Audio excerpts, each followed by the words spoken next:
we go. All right, so Peggy Stubbs holds a PhD in Social and Developmental Psychology. She is currently Professor Emerita of Psychology at Chatham University in Pittsburgh, PA. As a member of the Society for Menstrual Cycle Research, she has researched girls' and women's menstrual attitudes and experiences over many years. Peggy Stubbs is committed to improving females' body literacy throughout the lifespan, and she has a special passion for supporting younger girls during their journey to adulthood. So welcome, Peggy. I'm going to pull up some slides and you can take it away.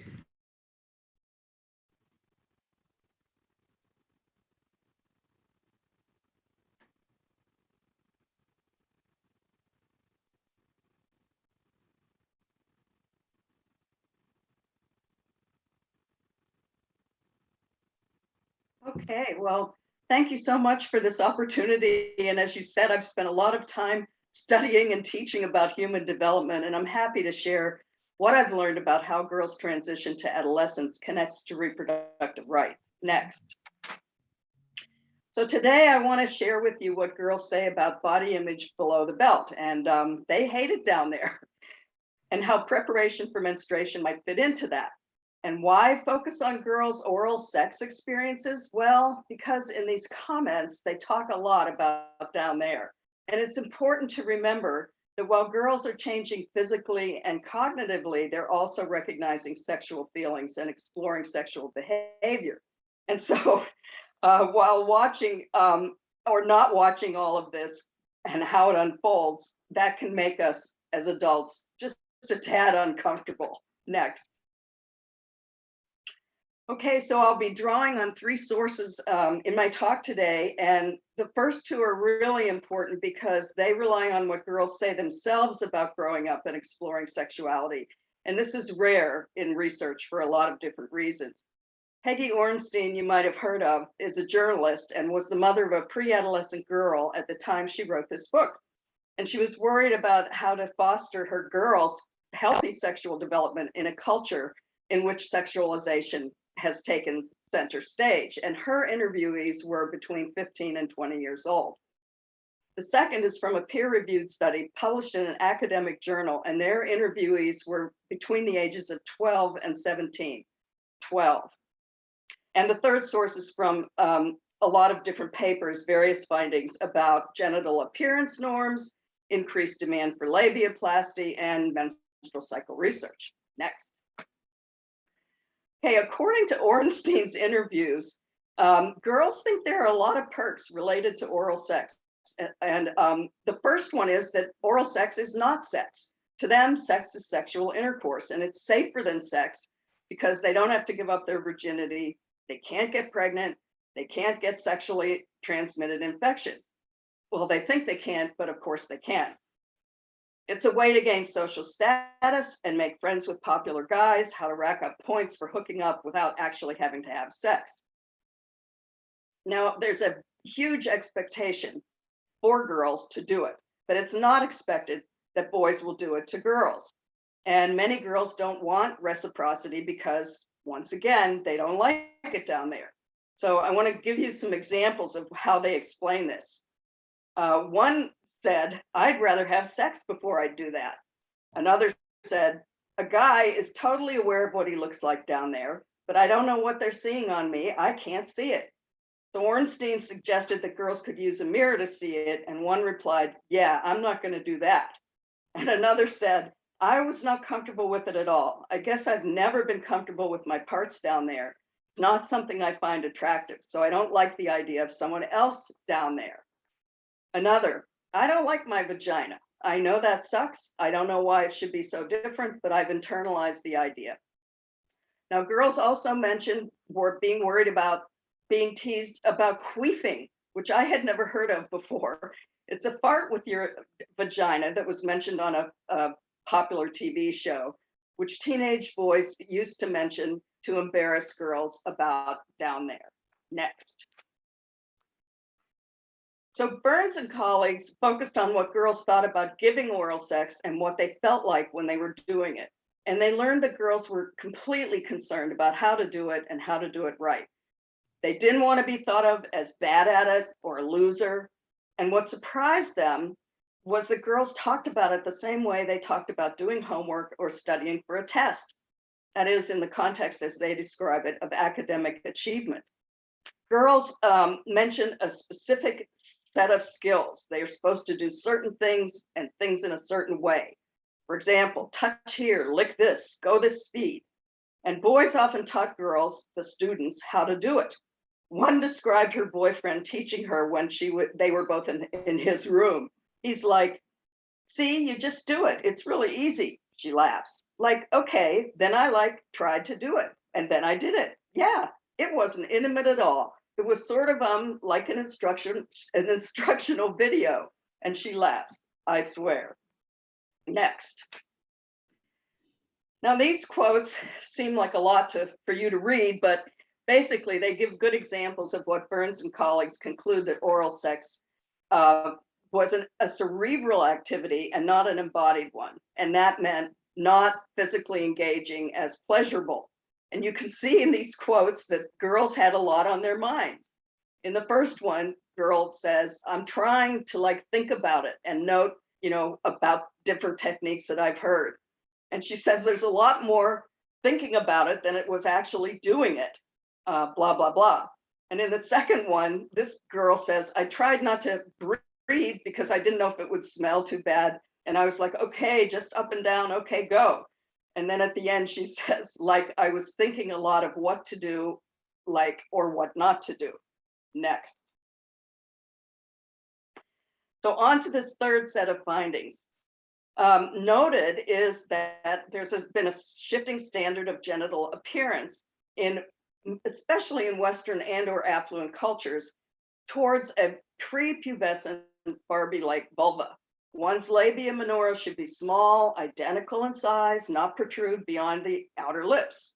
And second, rates of labiaplasty, even for girls under 18, has been increasing. It has increased more than 50% over the last 5 years, although there has been some reduction during 2020, which is assumed to be because of the pandemic, because it is, after all, cosmetic surgery for the most part. Now, why has this happened? Well, first, there's much easier access now on the internet and print materials to hairless vulva images tucked in labia minora. And second, genital grooming has changed.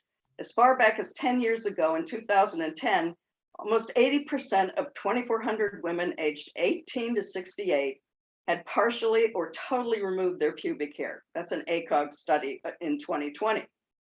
With shaving, you can see a lot more of what's down there. And that's only if you're bold enough to look. And Ornstein's interviewees said that shaving made them feel cleaner, and they knew boys who talked about girls who had hair down there and were disgusted by it. A third reason is that girls are wearing, and women too, more tight-fitting clothing, leggings, for example, and they reveal more and may cause some chafing. And finally, this was really a surprise to find in the literature coming from researchers. There's really a lack of adequate description of normal female genital anatomy in current academic literature, and there's hardly any of it in menstrual education. Now for the more complicated and controversial issue, is it medically necessary? Hard to believe, but there is a wide variety of clitoral and labia presentation as normative. And there is no standardized medical criteria for a medical need for labia surgery. That is astounding to me. The American College of Obstetrics and Gynecology, or ACOG, argues against labiaplasty for adolescent females under 18 unless medically necessary. And that is for significant congenital malformation. And for example, if genital presentation at birth is ambiguous or not clear, that can be the case for certain intersex infants. So this is tricky. And when adolescents do seek medical treatment for this, ACOG recommends education and reassurance regarding normal variation in anatomy, growth, and development. But as I've said, that's really hard to come by. So ACOG does acknowledge that adolescent girls might experience emotional distress because thinking that their body is not performing or being up to the standards of genital beauty. But the question for us is, how much distress related to appearance should warrant surgery? Is this a matter of individual preference?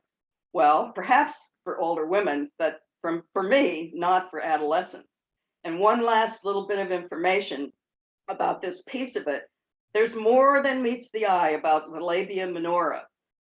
External genitals grow throughout adolescence, and the growth of the labia minora precedes that of the labia majora, which may eventually cover those in adulthood.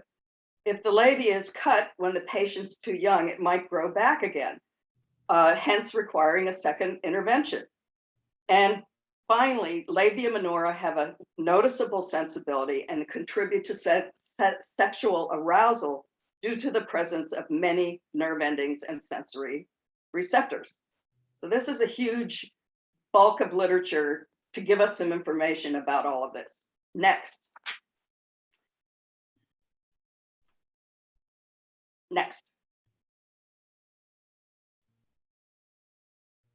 Oh, you did it. Sorry. So what can we do to help girls feel better? We're between a rock and a hard place because girls are definitely aware of the current standards of genital presentation, but they're not aware of this normal variation in how external genitalia can occur.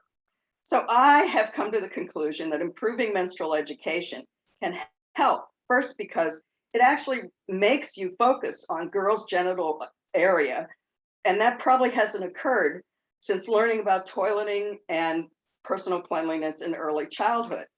And second, it occurs again when girls are going to be beginning to have sexual feelings and to explore sexuality.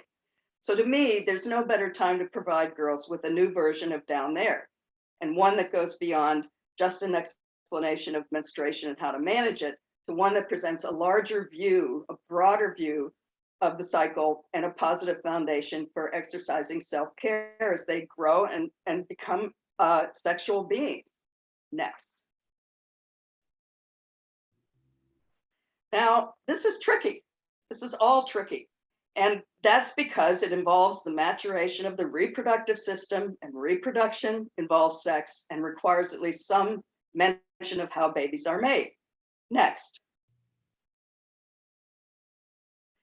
Mothers actually admit that they don't often talk to girls, maybe at all, about sex during talks about menstruation, certainly the first ones. And this is completely understandable. It's hard enough and seems more immediate to explain what the menstrual cycle is and how to manage it, let alone to the relationship that it has with, we hope, later sexual behavior. The women in our studies, the moms in our studies, were just sort of flabbergasted by this question. Next. This is a really important slide. It's also tricky because, as you can see from these photos, there's tremendous variability in physical and cognitive growth during pre and early adolescence. So education about periods and other aspects of self-care should, but doesn't always, take into account children's cognitive development. And pre-adolescent girls, who are often the first to receive some menstrual education, are concrete thinkers, not critical thinkers. And they have concrete questions and concerns. For example, they might be curious about what kind of flow they expect, like from a faucet or from Niagara Falls. Older adolescents are capable of critical thinking, but they're not really very practiced in using it. They're egocentric, they're often concerned about how others see them, and that doesn't enter into their decision-making in terms of logical problem solving. In addition, they're impulsive, and that's often encouraged by their peers. Now, more information. Newer data does suggest that in the US and also worldwide, the average age of menarche or first menstruation has been declining. But it's important to pull apart that average to understand for which girls this is happening. There's pretty new CDC data that suggests that the average age of first periods in the United States is now 11.9 years, so almost 12. But age of first menarche is related not only to ethnic heritage, socioeconomic status, diet, obesity, and all of those should be considered as factors that occur together for various groups of girls. Now, generally, early menarche is considered to be earlier than 11, average is 12 to 13, late is over 14.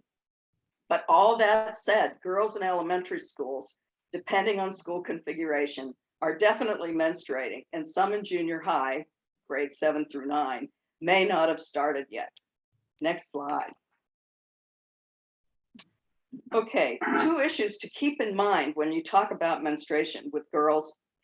First, menstrual stigma still exists, in spite of the fact that there's been a lot of attention recently to major efforts to shed light on the fact that for many, menstrual supplies are out of reach. And some notable campaigns have been started to stock homeless shelters, prisons, and schools with supplies. And all that's to the good. But negative perceptions about menstruation persist. And of course, people need those supplies, but cracking this problem is much harder. How to combat negative stereotypes in general, it still persists. And this is kind of another developmental issue. Girls do become, through childhood and early adolescence, aware of cultural messages about gender role expectations, discrimination of girls and women, scripts for sexual behavior, and negative attitudes toward menstruation. But because of their cognitive immaturity, they're pretty vulnerable to adopting these values, even when they might be in conflict with their own. And so with respect especially to menstruation, they face a really difficult developmental dilemma.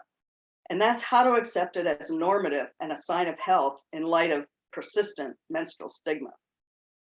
Next. So there's a ton of books out there and websites about puberty, including the menstrual cycle. Now, sadly, I've found that many old books survive in libraries, and those and newer versions contain problematic aspects, as well as do some of the items on product manufacturer websites. Next slide.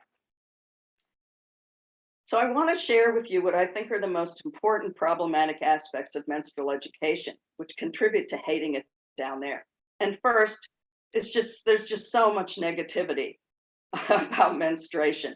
It's writ large in these resources for girls. Don't buy the book on the left, Why Do I Have Periods? That's one I would not recommend. Negative stereotypes are there about negative changes that can happen, but certainly don't always occur. Next slide. Okay, PMS is a given in most materials. And today's world of books available for girls, period trackers are really popular. But the problem is that they're not really helpful if they only encourage recording negative systems. So there's quite a message even on the title to this one, My Prickly Days. And I don't know that you can see it, but the only things that are suggested to record are all the bad things that could happen. Next slide. So it's tricky again to present information about what might happen without being alarmist, but it's not always the case that this happens in lots of materials. And this is kind of a side-by-side example of how you could improve this information.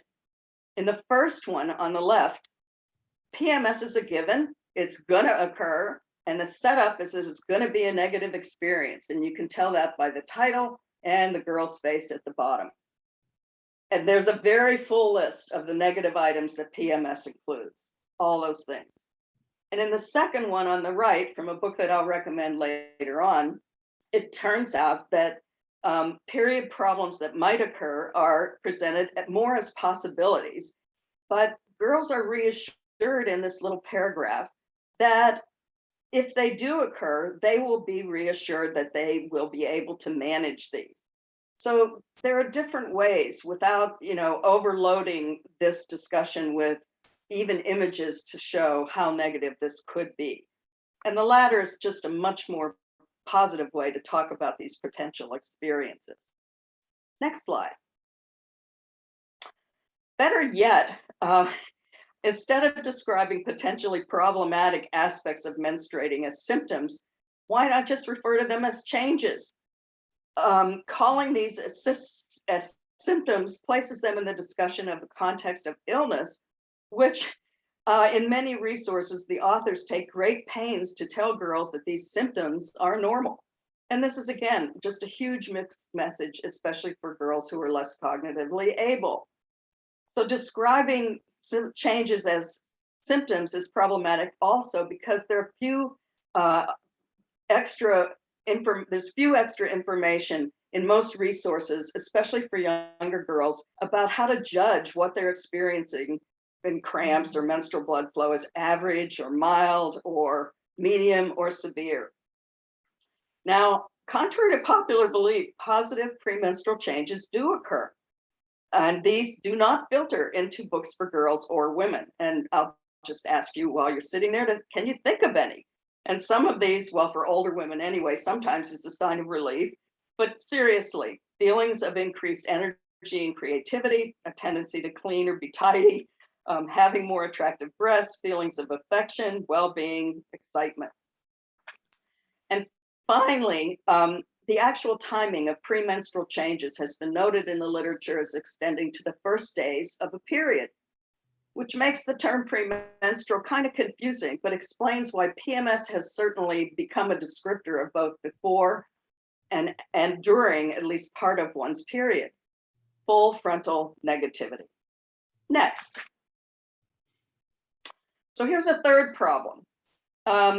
Most materials do not contain any mention of menstruation as a vital sign. And this is one of the most important changes to menstrual education that could be made, but it hasn't been made and hasn't gotten into popular discourse, let alone resources for girls or women. Both ACOG and the American Academy of Pediatrics have long urged, at least since the early 2000s, the menstrual cycle should be considered a fifth vital sign, along with the other four standard vital signs to track medical problems. If there was more discussion of how the cycle is connected to many aspects of physical and emotional health, that could help girls and women consider it an important and vital part of overall health and not just a bothersome necessity. Next. Another important problem, what's down there? Not enough detail. And this is part of the crux of the issue, as in my opinion, about that contributes to girls hating it down there. These are all pretty typical examples of how females' internal reproductive organs look, and many of these images beg detail. But it is important not to overload the youngest girls with too much detail. So the one on the left might be fine for younger girls, and the one on the right for older girls. But again, you have to keep in mind the cognitive skills of the girls to whom the resource is intended. The age range for books does not seem to take this into account. Lots of times the age range is from 8 to 12, 8 to 11, and it doesn't really differentiate between very young girls and some older pre and possibly later adolescent girls. Next one. Okay, this is an aside, but an important one. Again, hard to read all this, but I'll summarize it. This and the next slide appear in a book, again, for 8 to 12-year-olds. And this is an explanation of how the egg travels to and from the uterus if not fertilized. And there's some interesting personification here.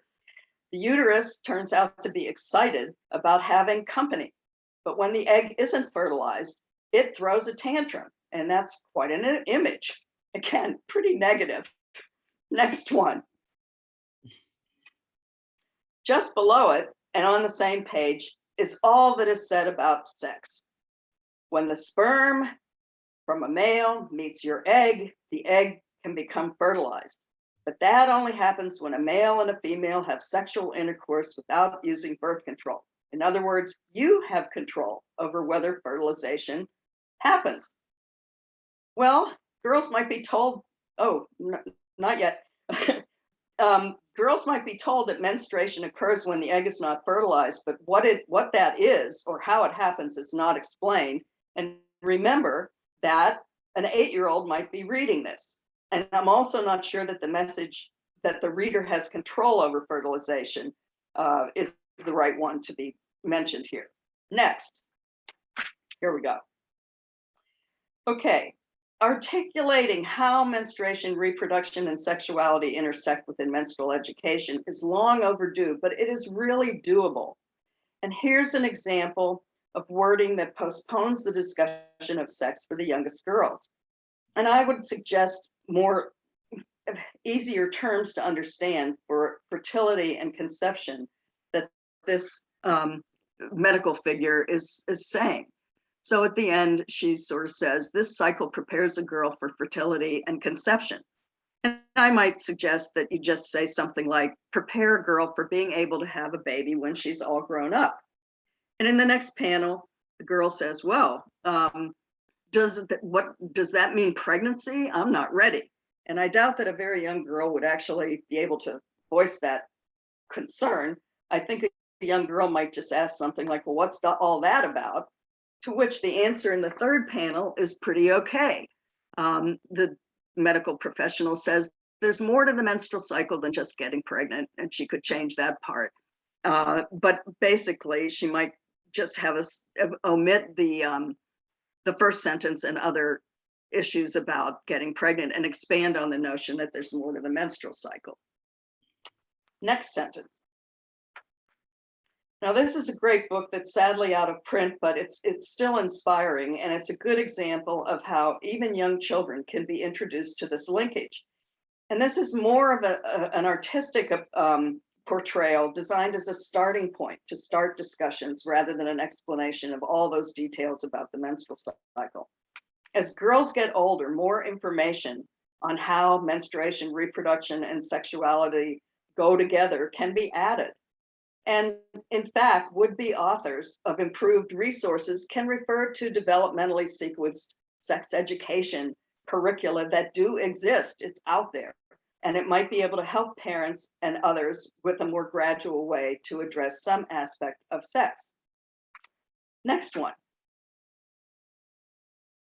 Continuing on this theme, what about the external organs? Well, when you've seen one, you've seen them all. At least some of the parts are well labeled in the one on the left. But these schematics are pretty common in all sources.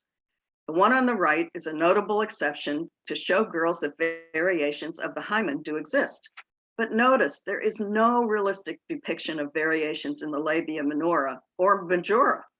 And even line drawings could be more detailed to represent the normative variety of labia presentation. Next. So here's one improvement to help girls locate the internal organs on a real girl's body.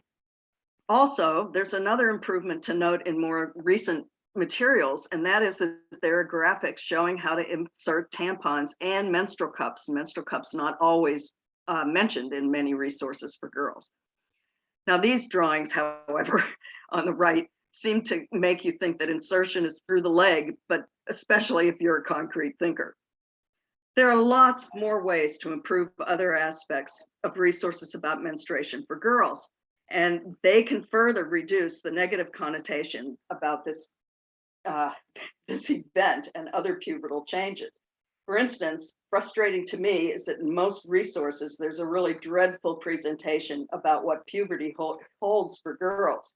It's often described as a scary time when girls are out of control, hormones are in control. And information about menstruation is often wedged in between information about other pubertal aspects. And so usually there's just too much information about everything, and certainly about menstruation. So it's just got to be more simplified, I think, to help girls throughout this period. Next slide. So to sum up, I see preparing girls for menstruation as an opportunity to provide accurate words and pictures, or at least detailed drawings of vulvas, labia, clitorises, and vaginas earlier in development so that they can become used to naming these body parts as opposed to just referring to them vaguely as down there. And of course, that should happen along with fact-based information about the functions of female reproductive organs. Next one.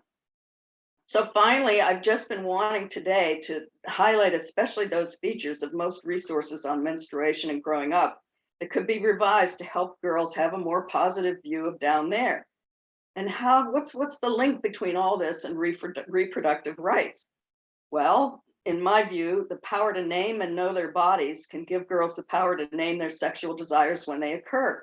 And if they have more accurate information, they'll be better off to evaluate and respond to demands of fashion, and also to make decisions about not only their genital presentation, but about expectations about sexual behavior. Last slide.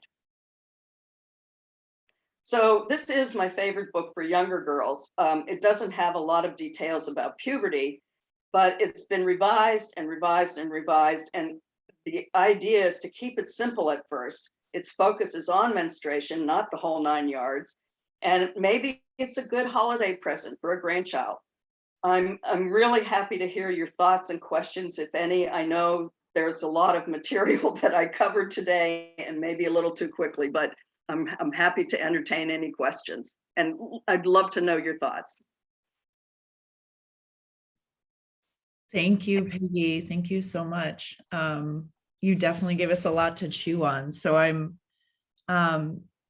Peggy, I forget now, is your preference to have folks just unmute themselves and ask questions, or to put them in the chat? We can do it either way. It doesn't matter, whatever you think is easiest. All right, why don't we have folks unmute themselves, and I'm going to go back so we can all look at each other. Okay. We have a question or a comment, because I have one, but I want to wait and see if others do first.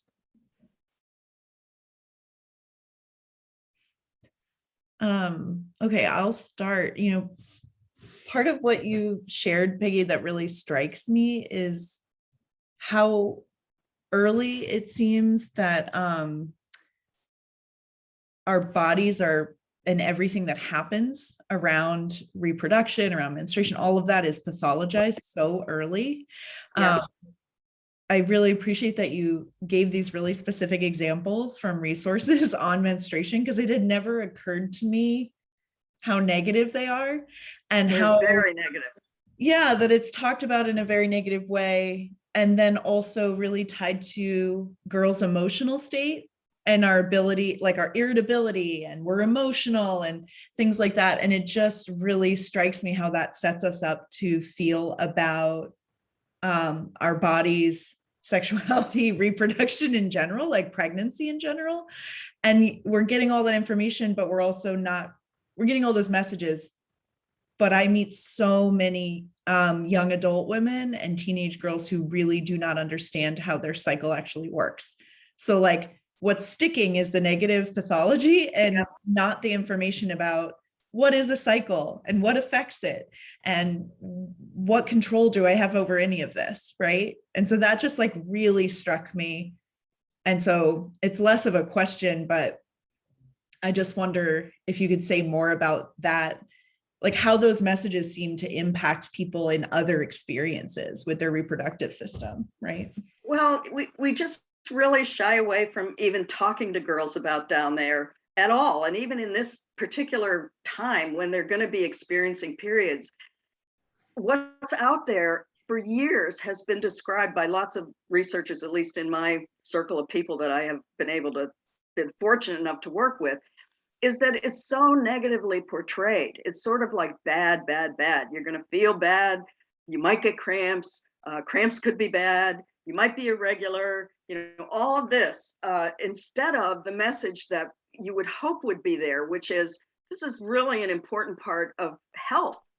And what hasn't been explained, and again, it's really hard to decomplicate all of this stuff for young girls, but at least for moms and for teachers and other educators and maybe healthcare practitioners, it's really important to be able to say, this is connected to all kinds of health issues. Menstruation isn't just about bleeding. It's a part of the endocrine system, and that affects lots of things. And it's how you experience your period has a lot to do with the context in which you are able to manage it. So if girls are not prepared to deal with it in school or any of the other things, we can give them better active advice just for the basics of managing it. But if the overall message was like, hey, this is great, this is a sign of your health for later on, you continue to have irregularity, you could have PCOS, polycystic ovarian syndrome. And sadly, even doctors have sort of said, well, you're supposed to be irregular during adolescence. But we find that then the diagnosis of PCOS has been forestalled, and then it takes sometimes young women who are trying to get pregnant and have been dealing with irregularity, turned out that really sort of a serious thing to deal with because of irregular periods. So that there's good information out there, but it's stuck in this vacuum of research findings that somehow don't filter down into popular talk or into these materials. And I've been angry about it for about 40 years, but I'm still trying to get the point across that it's important to talk up this notion of health and not alarm kids about, oh my God, not only are you going to be out of control in puberty, but periods are going to lay you low for 10 days, maybe. So I don't know, I could go on. Yeah. I want to lift up something that Grace put in the chat.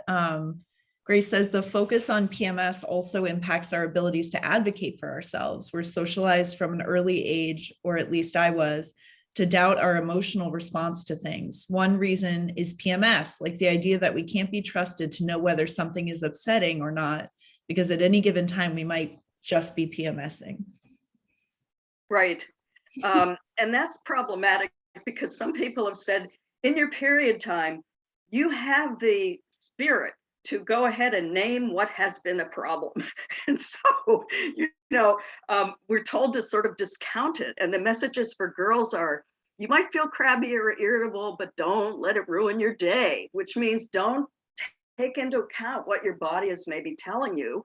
If you have a really big flow or hard, you're going to be crabby, but it'll pass necessarily. And don't discount what you are actually feeling is annoying. I mean, you might be irritable because you do have cramps.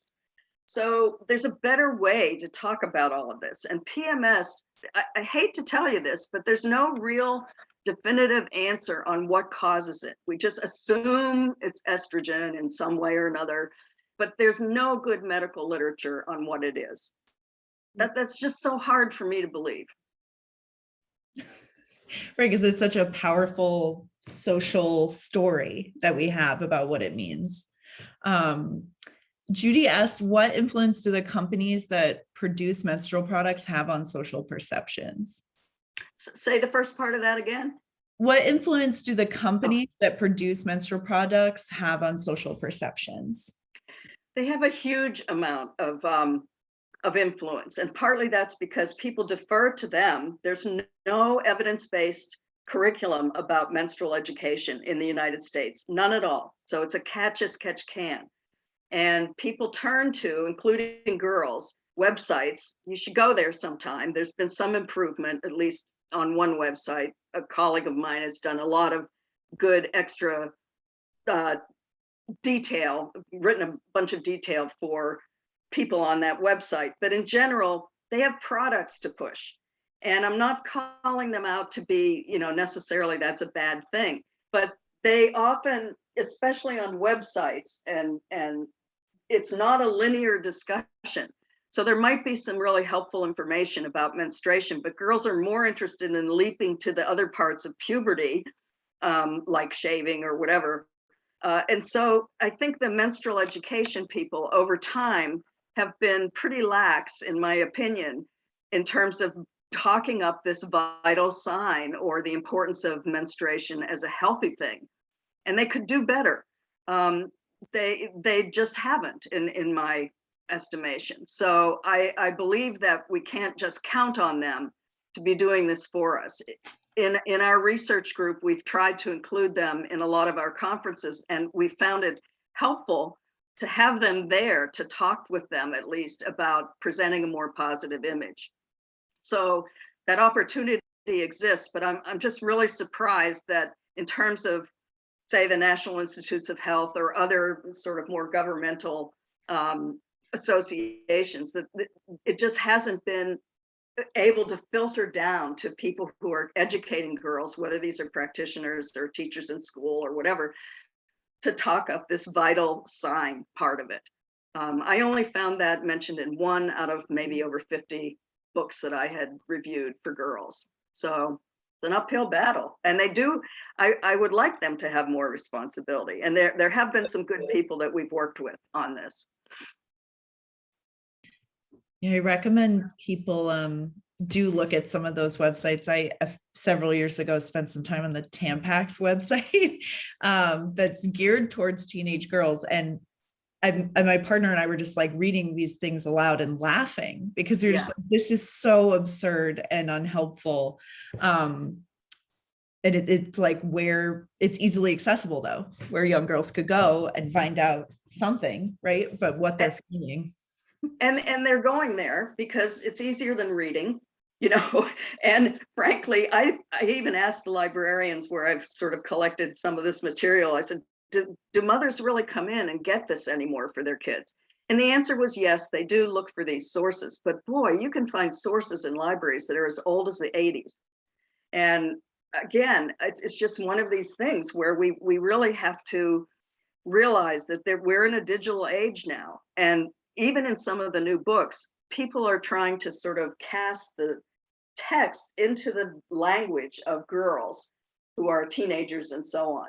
And to me, that's not helpful. It just sounds like, oh, this is so cool, we'll talk about it this way. And there's some good stuff happening in terms of girls helping other girls who don't have the right equipment in school or whatever. So there are some good messages there, but it sort of takes away from, you know, what a caring adult might want her daughter or her granddaughter to know about this time of life. So there's all kinds of things that could be done.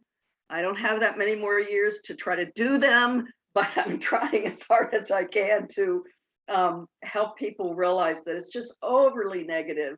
And frankly, I think it really does hinge on what do you care about your body for? And in terms of girls' sexual explorations, the data on oral sex is just really striking to me because girls really don't like it down there. And I have also talked with practitioners who have been sought out by older women, younger women as well, not necessarily young girls, to talk about some of the drawbacks that they see with shaving, for example. Lots of irritation.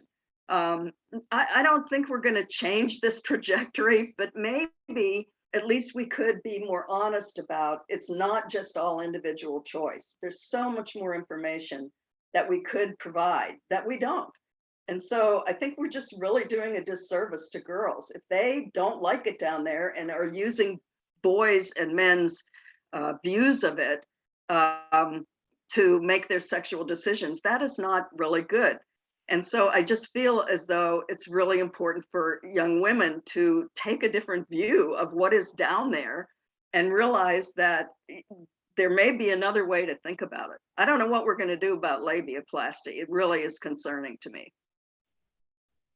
We just, you know, there's no other, unless they sort of see, not necessarily saying, look at real pictures for girls, but there are better line drawings that could be done about how this is really variation. And the fact that there's no real medical standard for removing this extra skin is astounding to me. So it's really about cosmetics. Most women and girls are looking for these surgeries because of cosmetics. Oof. Yeah. It makes me so sad. But I do think that you are onto something with this idea of representation of just normal variation. You know, vulvas look different. And like, but I mean, I wasn't told that and I wasn't shown any examples, you know, like I didn't know what was normal. I don't think you can find them in the popular literature. I mean, I have to comb through the medical literature to even find people who are willing to talk about it and to show actual pictures. So it's a very difficult issue. It's just that the younger a girl is, and the more she hears about what boys like, if it's a heterosexual girl, the harder it is for them to kind of take a critical view of what's being told to them about beauty. I mean, we know that about other areas of the body, about hair, about breasts, etc. But we just haven't been able to take this on. And it is uncomfortable trying to talk to littler kids about sex. But boy, they're finding it out in other places. So I think it's up to us to try to improve it. Hmm. I'm curious, do other folks have questions or comments for Peggy? I wonder if the thing that occurs to me is mentorship. Are there any mentorship ideas and programs with old? I've worked a lot in older and younger kinds of thing, older girls with younger girls, older women with younger women, that kind of thing. I wonder if there's been any attempt in those areas with, especially in the area that you're talking about with the beauty area, but also in the teaching area of what I and what isn't, the coming of acceptance of down there, as we are putting it. I had a mother who, you know, it was on the rag. It was a very negative thing. Yeah. But I had a lot of, I was lucky to have a lot of other people in my life. So it opened it up for me. But I also experienced a lot from men in the workplace of that negativity. I mean, literally even men saying, oh, when you'd make a comment to say, okay, we got to stop, it would, oh, she must be on the rag. They'd say it so everybody could hear it. You make a great point. But again, I just think there is no sort of national movement, you know, for us to really go back far enough in childhood to deal with it. And I love the idea of older women talking to maybe even older adolescents about all of this. But the culture really wants girls and women, and young girls especially, to be perfect, you know.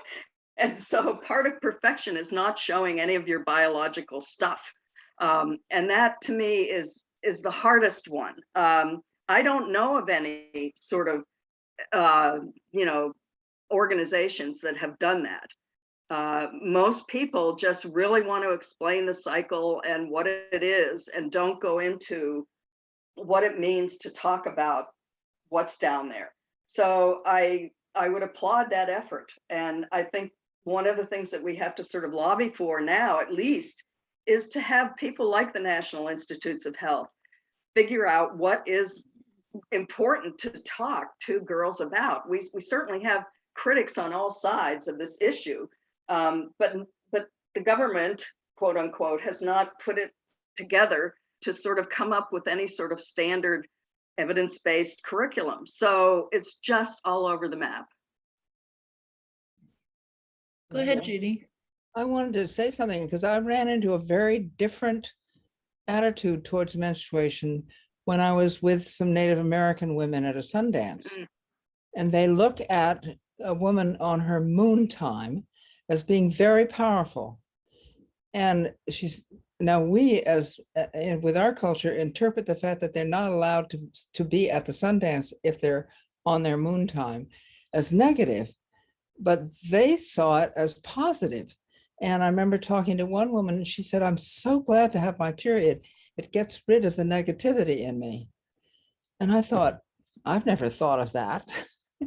So it's sort of, I don't know where that comes from or if it's any help, but I do think sometimes other cultures have a different idea about it. And I also know that Native American women in one tribe, when they were, well, the girls were on their period, they would be segregated and off into a little hut where they had to be. And the boys loved that because they could go out and have sex with the girls without the girl getting pregnant at night because she was isolated. The older women thought, oh, this is my time of rest. I don't have to work because I'm segregated. So these different things, I just think I'd like to know more about them because maybe they could help us. We don't know if any of that would come into this whole thing, but it's huge, what you're talking about, Peggy. And I really admire you with the breadth of view and understanding that you have. So thank you. Well, you're right on point, and there are other books out there, but there's a whole list of things that really could be done to bring in some of these other points of view. If only somebody would write that book. Maybe I'll do it before I die. I don't know, but I need to have some way of sort of publicizing these things. And I guess the best spokespeople we have are maybe some of our medical professionals. And again, you'd think the National Institutes of Health would really care about this, but they don't seem to, in terms of, younger girls hearing all the mythology about women bringing the world to power. There's so many great things that kids would really love hearing about. And moon time, as you mentioned, things from the Native American tradition, some of the Native American traditions. So it's out there. I'm really happy to provide, references about, the things that I've talked about for people on your website, GRR, if you want that.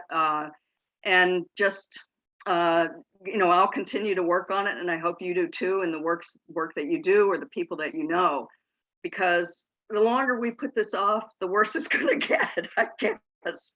I have grandsons, but I also want them to know more about the cycle. And there's very little work on that being done. There's some great work, but again, it stays up there in academia land or medical land. It doesn't, I don't know how to translate it any better than we've tried. So I'm waiting for younger people to help us do that. Go ahead, Connie. And I'm sorry if you've already talked about these things. I had to leave in the middle, so I missed part of the presentation. But just in response, a quick thing in response to Judy's comments, I think that you're right, that can be beautiful, but every year there are reports of girls who die of exposure in Nepal because they have to be out in cold huts during their period. But as apropos of young people, I know that last year, each year NPR does an award for a youth radio project. And last year it was this fabulous group of young women from a middle school in Chicago that did it about getting their periods and what that meant in school. And I wish I could give you I just remember hearing it. They were dynamite. So if there's any way to track that through NPR. I'll look for it. Yeah, it was just delightful. Right. And that's what we need. I think the notion of girls talking to girls is also really powerful, and they can be their best supporters. And that is some of the good that is in some of the newer books that are sort of cartoon-like, but in the voice of younger girls. And there has been a movement among young girls to get supplies at school. Yeah. And that's been quite positive, I think. Very positive. And I think, again, that we can build on that. We should be building on that, because that has been in the news, period poverty, and all of the different things that they're trying to do. Getting more materials into schools. Who's going to pay for that? The school system? They're just compounded by lots of different questions, but somebody needs to pay for it. And frankly, here's the manufacturer's issue again. I know that they cost money to produce, but they could be giving out a lot more than they give out to people who are in need. So I'd like to see them do more. Mm. They may be having trouble because people are into menstrual suppression now and not using their materials. So I don't know. That's another conflict.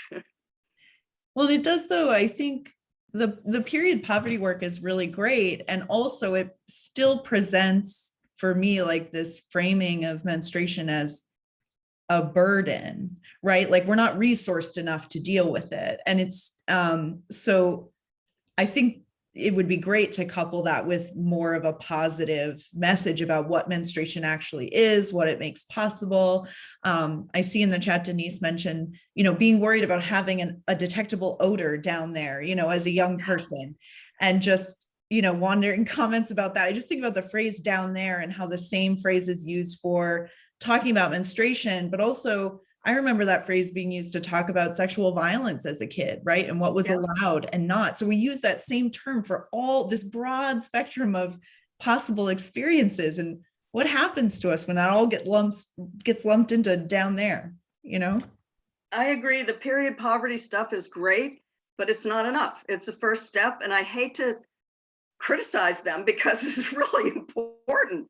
And I don't mean it as a criticism. I just mean, great. Step one, get people supplies. Step two, just stop talking about it as if it's the worst thing in the world about being a woman. It's actually a really important thing to track your periods, to know what's happening, to know how long they are, because it can affect other things. So again, not alarmist, but just, hey, this is a sign of your health. Take a look at it. Yeah. Well, I know we're at our time. I really want to thank you, Peggy, so much. This idea of menstruation as a vital sign is just such a gift, and I hadn't thought of it and heard that before. And I'm just going to be taking that with me and lots more of what you shared. So thank you very much for being with us today, everyone. Yeah. Thank you for having me. I'm thrilled. Okay. Thank you, Wonderful. Peggy. So nice to see you again. Good to see you. Good to see you. All right, folks, have a good one.